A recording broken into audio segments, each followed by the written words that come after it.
नमस्कार। मेरा नाम भाऊ तोरसेकर। आप देख रहे हैं प्रतिवाद।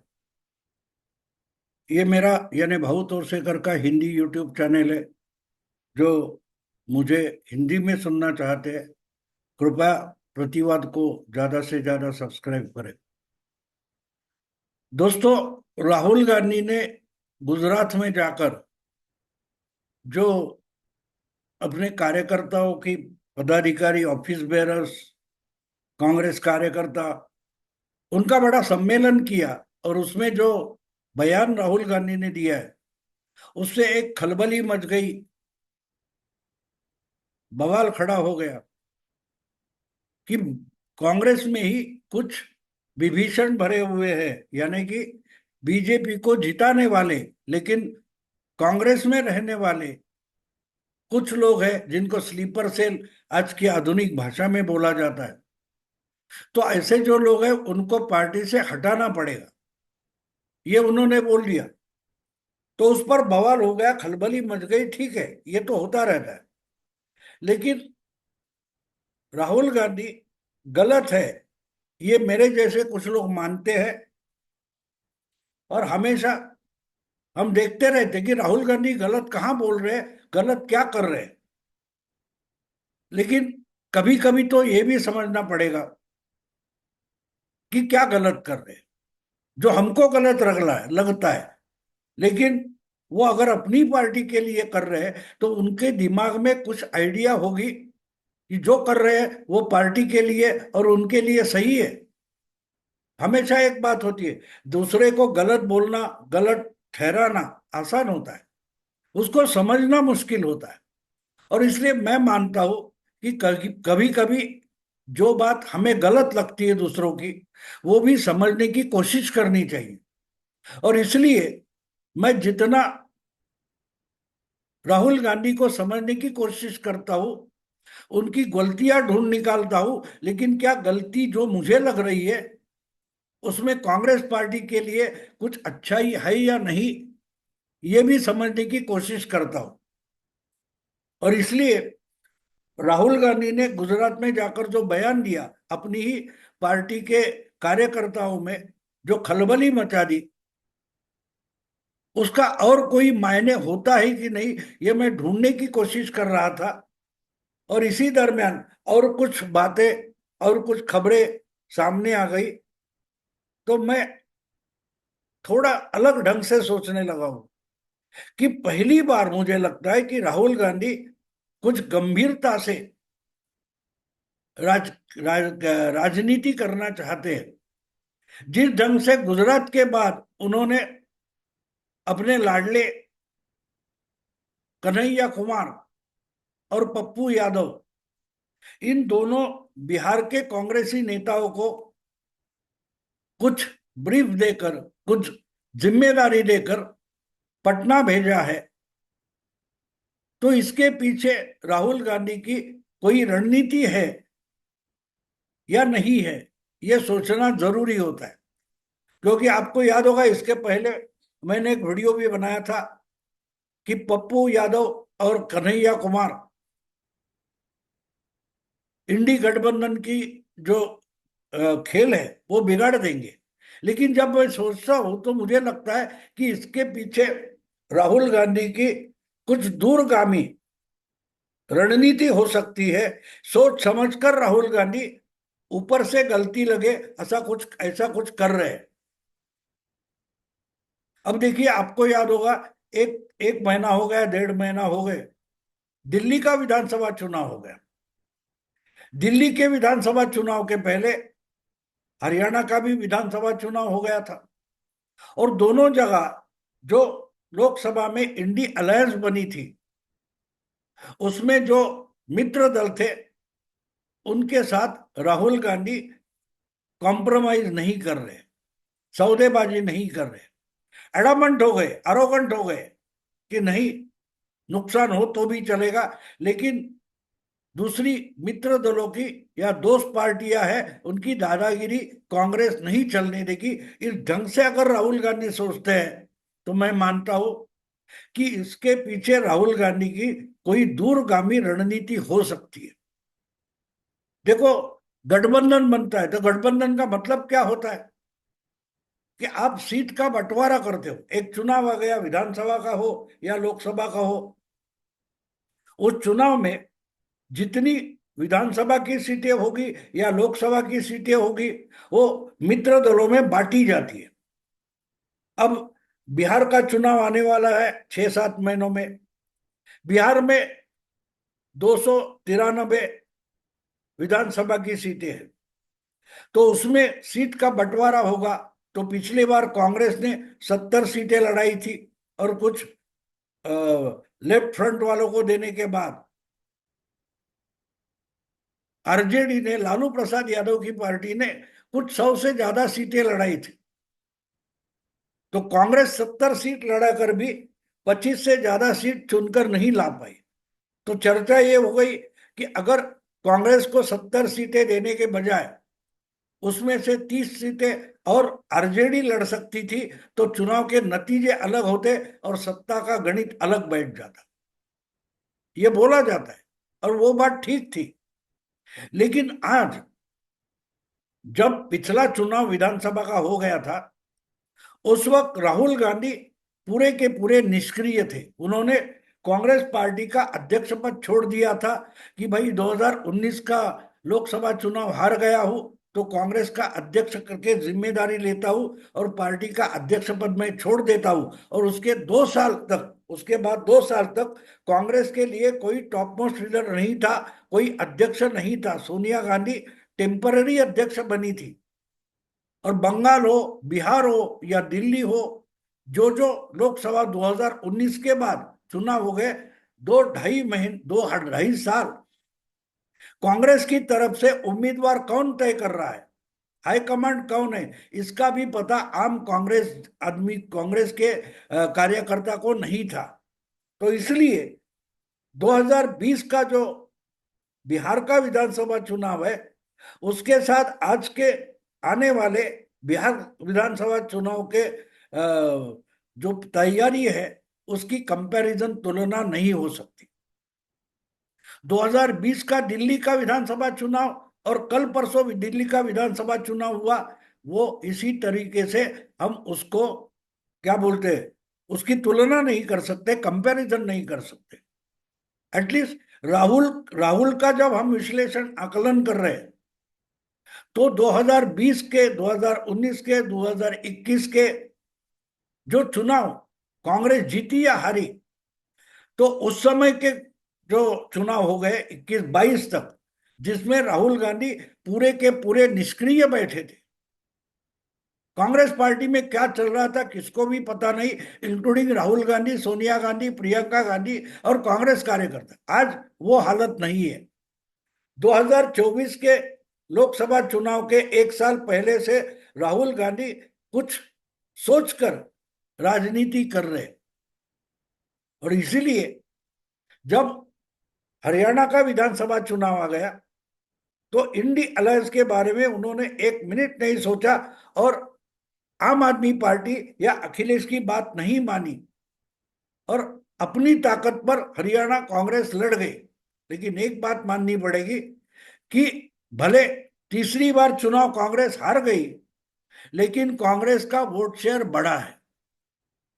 कांग्रेस का वोट शेयर बढ़ा है। महाराष्ट्र में भी कांग्रेस बुरी तरह से हार गई, गठबंधन करके भी हार गई। तो हरियाणा में सीटें कम आई, लेकिन वोट शेयर बढ़ा, महाराष्ट्र में नहीं बढ़ा।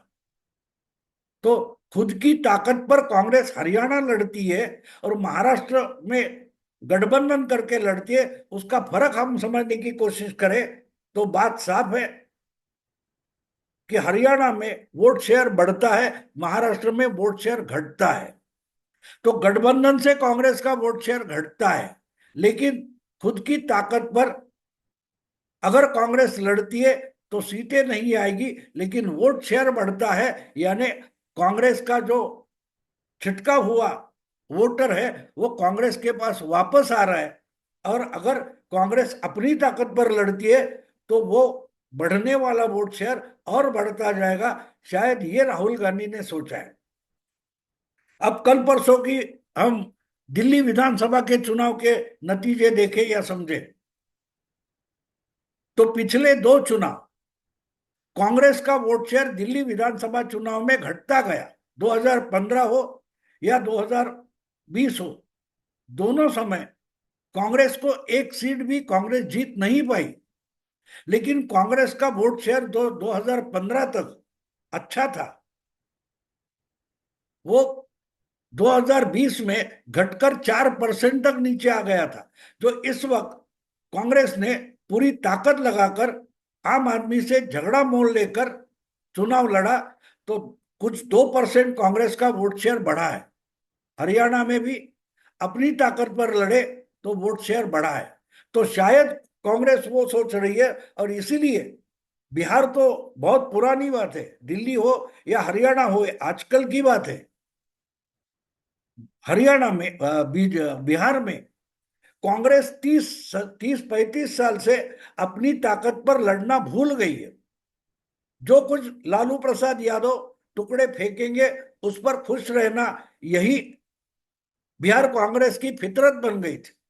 तो उससे अगर निकलना है तो सीटें कितनी आती है वो बात छोड़ दो, वोट शेयर कितना आता है। वोट शेयर अगर बढ़ता है तो सीटें कम हो जाए फर्क नहीं पड़ता। आज भी लालू के और तेजस्वी के आरजेडी के मदद से कांग्रेस की कुछ 20-25 सीटें होगी बिहार में, वो शायद 10 तक आ जाए। लेकिन वोट शेयर अगर 5-6% बढ़ता है बिहार में, तो कांग्रेस का रिवाइवल शुरू हो सकता है। किसी भी पार्टी का रिवाइवल उसका वोट शेयर बढ़ने से होता है। 40 साल पहले जो बीजेपी 2 सीटों पर अटकी थी लोकसभा की, 1984, वो वहां से उठकर अगर 30 साल में 2084 के बाद 1984 के बाद 2014 में बीजेपी 31% तक पहुंची, आहिस्ते आहिस्ते करके, और बहुमत तक पहुंची। 31% पर बीजेपी ने 282 सीटें लाई। तो बीजेपी 1984 के बाद अपना वोट परसेंटेज बढ़ाने पर तुली हुई थी, और उसी तरह से गठबंधन करती थी, कभी अपने ताकत पर लड़ती थी। लेकिन बीजेपी का एक लक्ष्य, एक टारगेट रहा कि अपनी पार्टी का अपना वोट शेयर बढ़ते रहना चाहिए। और इसी ढंग से 2 सीटों की पार्टी 30 साल में 282 तक पहुंची। सीटों की बढ़त, वोट परसेंटेज की बढ़त हम देखें तो सिर्फ 20% की थे, 9-10% पर थी 1994 में बीजेपी, वो 31% हो गई, यानी वोट परसेंटेज सिर्फ 20% बढ़ा। लेकिन सीटें 280 बढ़ गई, और कांग्रेस का वोट परसेंटेज थोड़ा थोड़ा करके घटते गया, लेकिन सीटें बड़ी संख्या में घटती गई। इसलिए जिस पार्टी को रिवाइवल करना है, अच्छी ताकत लानी है, तो हर राज्य में, हर चुनाव में अपना परसेंटेज, वोट परसेंटेज बढ़ाना इसेंशियल है। न कि अब की चुनाव में सीटें बढ़ानी चाहिए। आने वाली पहले चुनाव में सीटें बढ़ाने के लिए निकलोगे तो सीटें थोड़ी समय के लिए बढ़ती है, लेकिन सीट के बंटवारे में जो सीटें आप छोड़ देते हो वो अपने मित्र दल की हो जाती है, और वहां का कांग्रेस कार्यकर्ता आहिस्ता आहिस्ता मुरझाते जाता है, कांग्रेस संगठन मुरझाते जाता है। और इसी तरीके से 1984 के बाद, या शायद 1995 के बाद, पिछले 20-30 साल में कांग्रेस सीट का बंटवारा करते करते मुरझाती हुई पार्टी बन गई। अगर उससे उभर कर खड़ा होना है तो कांग्रेस को गठबंधन की राजनीति छोड़ने की जरूरत नहीं है, लेकिन मित्र दलों के या क्षेत्रीय दलों के फेंके टुकड़े पर जीना छोड़ना पड़ेगा। ये मानकर राहुल गांधी चल रहे हैं, और इसलिए मुझे लगता है कि उन्होंने जिस ढंग से बिहार में अपना वोट शेयर बढ़ाने के लिए अपनी ताकत पर लड़ने की तैयारी शुरू कर दी है। हाँ, इसका मतलब आज ही लालू के साथ उन्होंने गठबंधन तोड़ा है ऐसा मानने की कोई जरूरत नहीं है। लेकिन अगर समय आएगा और परिस्थिति बन जाएगी तो आने वाले 6 महीने के बाद जो चुनाव है विधानसभा के, उसमें अपनी ताकत पर लड़ेंगे। सीटें कम होगी लेकिन वोटिंग परसेंटेज बढ़ेगा। दलित, पिछड़ा और मुस्लिम, ये कांग्रेस के रीढ़ की हड्डी रही है, जो बिहार में पिछले 30 साल में आहिस्ते आहिस्ते आहिस्ते बाकी पार्टियां निगल गई है। वो वापस अपने पास लाना है तो अपनी ताकत पर लड़ना पड़ेगा। ये लाइन लेकर अगर राहुल गांधी गुजरात से लेकर हरियाणा, दिल्ली और बिहार तक जाने वाले हैं, तो मैं मानता हूं कि राहुल गांधी सही रास्ते पर निकल पड़े। हाँ, वो कितने समय तक वो रास्ता पकड़कर चलेंगे वो बात अलग है, क्योंकि राहुल गांधी बहुत छछोरे भी देता है। 2 दिन के लिए एक मुद्दा उठाते हैं, बड़ा गजब कर देते हैं, गजब कर देते हैं, बवाल खड़ा कर देते हैं, और 8 दिन के बाद, 2 हफ्ते के बाद भूल जाते हैं कि उन्होंने मुद्दा क्या उठाया था। तो इसलिए मैं मानता हूं कि अगर राहुल गांधी आज बिहार में अपनी ताकत पर लड़ने के लिए और लालू के साथ मोल लेने के लिए अगर पप्पू यादव और कन्हैया कुमार को बिहार भेजे हैं, तो वो सही रास्ते पर चल पड़े हैं, ये मानना पड़ेगा। क्योंकि जाते जाते पटना पहुंचते ही पप्पू यादव और कन्हैया कुमार ने ऐसी बात कर दी कि लालू गुस्से में आ गए, लालू के बेटे तेजस्वी यादव गुस्से में आ गए। तो बात साफ है, उनको गुस्से में लाने की स्ट्रैटेजी, रणनीति बनाकर ही इन दो नेताओं को, कन्हैया कुमार और पप्पू यादव को, शायद राहुल ने बिहार भेजा था और खुद गुजरात में आ गए। और गुजरात में आकर उन्होंने अपनी ही पार्टी में जो निराश लोग हैं, जो लड़ना ही नहीं चाहते, उनको मोटिवेट करने के लिए जो कुछ बन बैठे ऐसे नेता है उनको भी हटा दूंगा, लेकिन अपनी पैरों पर कांग्रेस पार्टी को खड़ा करना है, ये मैसेज राहुल गांधी दे रहे हैं। देखो, राहुल गांधी की जो हरकतें हैं उसको क्या बोलते हैं, मंदबुद्धि वगैरह बोलना आसान है। एक अंग्रेजी में कहते हैं कि वो जो हेमलेट नाम का नाटक है, उसमें बोला जाता है कि there is method in madness. अंग्रेजी में ये कहावत है कि मेथड इन मैडनेस, बचकानी हरकत लगती है, पागल जैसे हरकत लगती है, लेकिन उसमें भी कुछ सोच हो सकती है।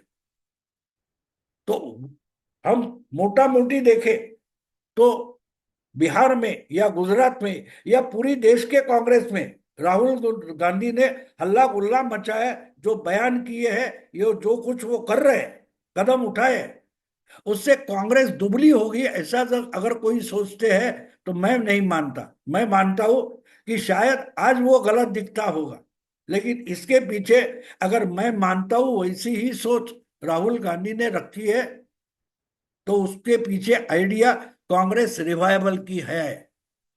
राहुल गांधी कांग्रेस की रिवाइवल के लिए सही कदम उठा रहे हैं कि पहले कांग्रेस को तगड़ा बनाओ, दोस्त चाहिए, लेकिन अपनी ताकत घटाकर दोस्ती संभालना, ये अभी कांग्रेस की जिम्मेदारी नहीं। यही संदेश, यही सिग्नल राहुल गांधी अपने मित्र दल और बाकी क्षेत्रीय दलों को दे रहे हैं। तो मैं मानता हूं कि राहुल गांधी सही रास्ते पर निकल पड़े हैं। देखते आगे क्या होता है, लेकिन आज एक बात माननी पड़ेगी कि मेथड इन मैडनेस, क्या राहुल गांधी इस लाइन पर सोच रहे हैं? दोस्तों, अभी यही रुकता हूं। अगर ये वीडियो आपको पसंद आए तो लाइक कीजिए, शेयर कीजिए और प्रतिवाद को सब्सक्राइब कीजिए। नमस्कार।